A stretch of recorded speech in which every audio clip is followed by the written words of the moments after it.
అంబానీ పెళ్లి వేడుకలలో బాలీవుడ్ టాలీవుడ్ తారలందరూ ఒక వెలుగు వెలిగిస్తూ ఉండగా ఆ చుట్టుపక్కల దరిదాపుల్లో కూడా అక్కినేని కుటుంబం హాజరవ్వలేదు.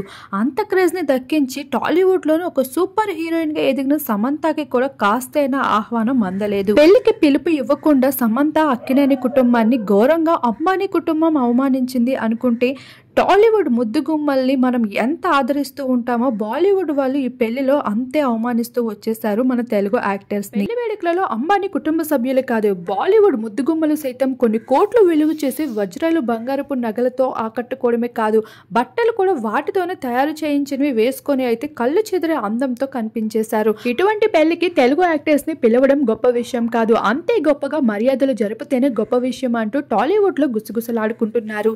అసలు విషయానికి వస్తే రష్మిక మందన ఎంతో సింపుల్ గా బ్లాక్ అవుట్ ఫిట్స్ లో మిర్రర్ లుక్స్ లో కనిపించగా తన లుక్స్ ని చూసి ఆలియా భట్ నుండి చాలా మంది బాలీవుడ్ యాక్టర్స్ తనని అవమానించారు. ఆఖరికి మీడియా వాళ్ళు చేసిన మర్యాద సైతం అంబానీ కుటుంబ సభ్యులు చేయకపోవడం, రణ్వీర్ కపూర్ తో యానిమల్ మూవీలో నటించినందుకు ఆలియా భట్ కాస్తైనా పలకరించకుండా తన కట్టుబట్టుపై వెక్కిరి నవ్వు నవ్వుతూ ఉండడం అనేది ఆశ్చర్యాన్ని కలిగించేసి ఆఖరికి రామ్ చరణ్ భార్య ఉపాసనపై కూడా ట్రోలింగ్స్ జరుపుతూ వచ్చేసారు. ప్రస్తుతం టాలీవుడ్ బాలీవుడ్ ఫ్యాన్స్ మధ్యన అయితే ఆగ్రహం వ్యక్తపరచుకుంటూ ఉన్నారు. నువ్వెంత నేనెంత అన్నట్లుగా యాక్టర్స్ చేసిన పార్షియాలిటీపై నెటిజన్స్ ఫైర్ అవుతూ ఉంటారు. బాలీవుడ్ సెలబ్రిటీస్ ని మన తెలుగు వారు ఎంతో ఆదరిస్తూ ఉంటారు. అటువంటి బాలీవుడ్ ఈ విధంగా ప్రవర్తించడం అనేది బాలీవుడ్ ని ఇకపైన టాలీవుడ్ లో బ్యాన్ చేయాల్సిందే అంటూ నెటిజన్స్ అయితే ఫైర్ అవుతూ వస్తున్నారు.